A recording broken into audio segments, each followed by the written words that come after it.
In this tutorial, you'll learn how to change the fonts and font sizes in Paramount theme. To get started, open the Customize page and then the Theme Fonts panel. Here you can do some basic changes to the fonts and font styles used by the theme. You have access to over 1,000 different fonts provided for free by Google Fonts. As an example, let's change the appearance of the welcome message on the homepage.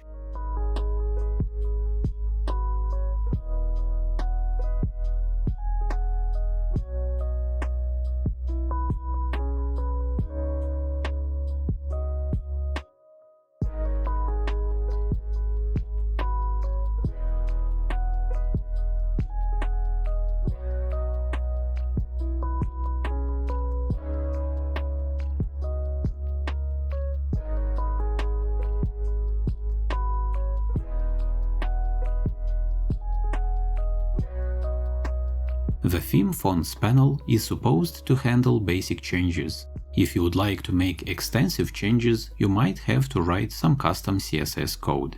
You can contact our support team if you need help setting up one of our themes. For an additional fee, we provide a quick and professional setup package. For more details, you can contact our support team before or after you buy one of our themes.